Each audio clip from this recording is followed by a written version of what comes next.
Assalamu alaikum warahmatullahi wabarakatuh. My name is Ijaz Ahmed Shah. I am lecturer geography. My posting is at Diet Birwa Badgam.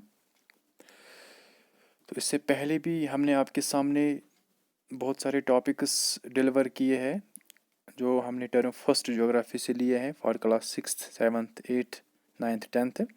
तो आज का topic जो हमने चुना है वो है अबाउट द ओशनिक सर्कुलेशन। ये हमने term first class 7th geography से लिया है। बहुत ही इंपॉर्टेंट टॉपिक है, अच्छा टॉपिक है बच्चों के लिए भी और टीचर्स के लिए भी।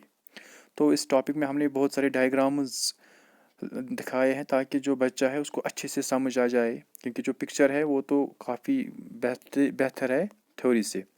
तो चलिए हम टॉपिक को आगे बढ़ाएंगे। तो जो सर्कुलेशन है ये तो हमें पता ही है कि जो पानी होता है पॉन्ड्स में लेक्स में ये स्टेगनेट होता है, ये एक ही जगह होता है थमा हुआ। लेकिन जो पानी ओशंस में होता है वो तो बहुत सारी मूवमेंट्स करता है और वो स्टेटिक भी नहीं होता है। उसकी बहुत सारी वजह है, तो वो हम आगे डिस्कस करेंगे। तो पहले हमें ये पता होना चाहिए कि जो ओशनिक वाटर है ये कितनी तरह की मूवमेंट्स करता है। तो there are 3 main types of oceanic water. Number first is waves, number second is tides and the third is currents. तो ये तीन हम आज डिस्कस करेंगे शॉर्ट में ही। तो जो पहला है वेव्स। वेव्स सिंपली अगर हम इनकी सिंपल डेफिनेशन देखेंगे वेव्स की, these are the oscillatory movements in water where particles move up and down in a vertical plane।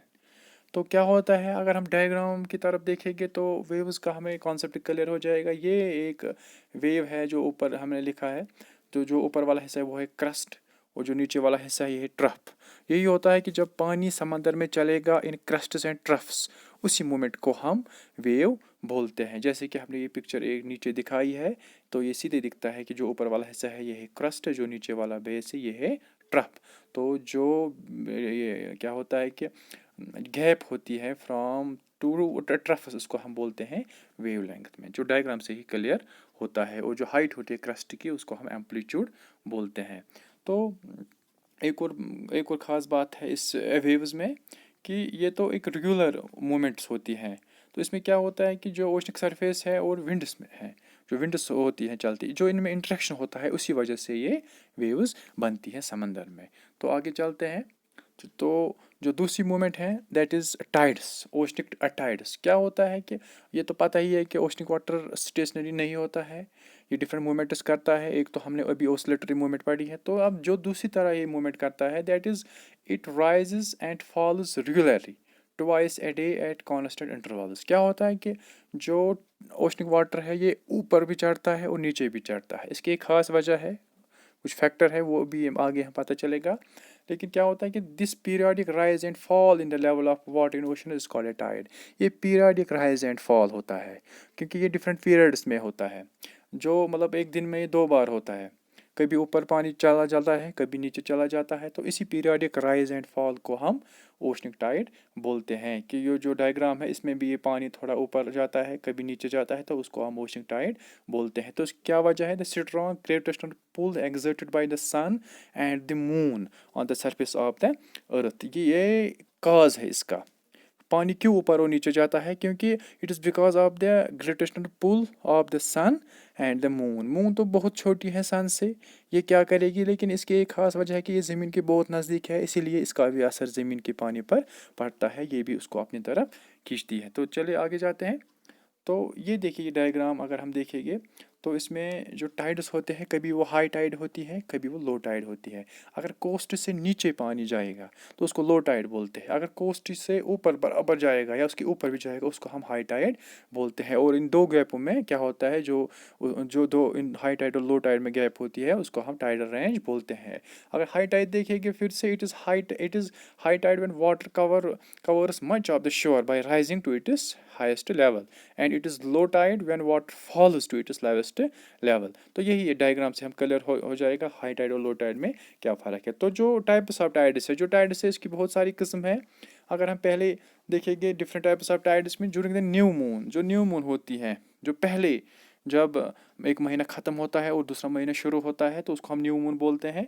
तो क्या होता है जब न्यू मून और फुल मून होता है 14th डे को, इसमें क्या होता है इन दो टाइम्स में the sun the moon and the earth और in the same line and the tides are highest. जब ये दो पीरियड्स होते हैं, न्यू मून का और जो फुल मून का, इसमें क्या होता है, सन मून और जो अर्थ है ये सेम लाइन में होते हैं, तो इससे क्या होते हैं, उससे टाइड जो होती है उनकी हाइट बहुत ज़्यादा होती है, तो उनको हम स्प्रिंग टाइड्स बोलते हैं। जैसे कि डायग्राम में भी दिखाया गया है, फुल मून है, न्यू मून है, और जो अर्थ है, अर्थ के इर्द गिर्द जो ब्लू है ये वाटर है, तो मून भी खींचती है अपनी तरफ, फुल मून ये दोनों टाइप से खींचती है, तो जो टाइड्स की हाइट होती है वो बहुत ही ज़्यादा होती है, तो उसको हम स्प्रिंग टाइड बोलते हैं।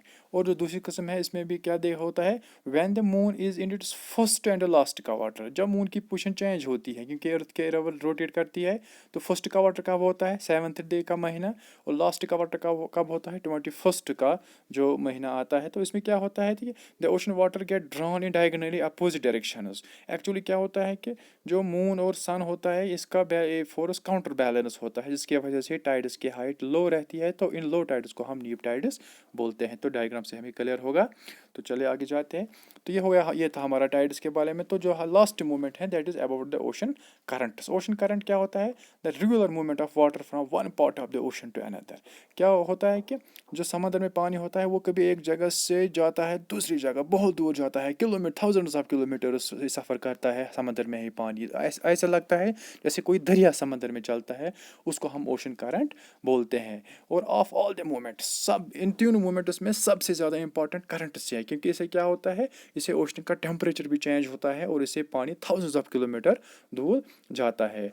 तो generally the warm ocean currents originate near the equator. जो गर्म करंट होती है वो इक्वेटर पे निकलती है और मूव करती हैं टुवर्ड्स पोल, और जो सर्द करंट होती हैं वो पोल से आती हैं टुवर्ड्स इक्वेटर। जैसे कि एग्जांपल में हमने दिखाया है, the Labrador ocean current is an cold current and gulf stream is a warm current. एक को ये देखिए, ये डायग्राम है हमारी ओशन करंट्स की, कैसे पानी एक जगह से दूसरी जगह इन करंट्स जाता है।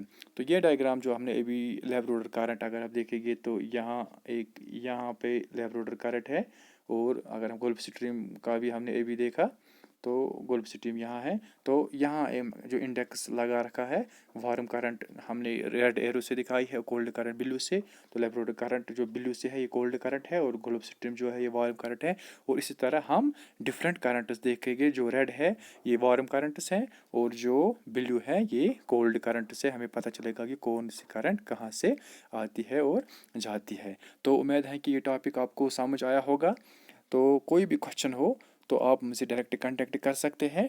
मेरी पोस्टिंग डाइट बीरवा बड़गाम में है, तो कोई भी, और मेरा फ़ोन नंबर भी इंशाल्लाह मैं दूसरी वीडियो में अपना फ़ोन नंबर भी दूंगा, आप मुझसे उसमें भी कांटेक्ट कर सकते हैं। तो जो हमारा रिकैप्चुलेशन पार्ट है, तो आज हमारा टॉपिक था ओशनिक सर्कुलेशन। इसमें हमें पता है कि ओशन का वाटर जो है ये स्टैटिक नहीं होता है, डिफरेंट मूवमेंट्स करता है। 3 तरह की मूवमेंट्स हमने देखी, वेव्स थी और टाइड्स थी और करंट्स थी। तो जो वेव्स है it is oscillatory movement of the water in crusts and troughs, और जो उसके बाद ये टाइड्स थी, rise and fall, but periodic rise and fall of the oceanic water, उसमें भी हमने स्प्रिंग टाइड देखी, नीप टाइड देखी। और जो लास्ट था is ocean currents, the regular movement of water from one oceanic part to another oceanic part. उसमें हमने देखी वार्म करंट भी होती है, कोल्ड करंट भी होती है। तो मैप से भी हमने अच्छे से देखा। तो इंशाअल्लाह रहमान यह टॉपिक आपको समझ आया होगा। तो बैठिए, अस्सलाम वालेकुम वरहमतुल्लाहि वबरकातुहू।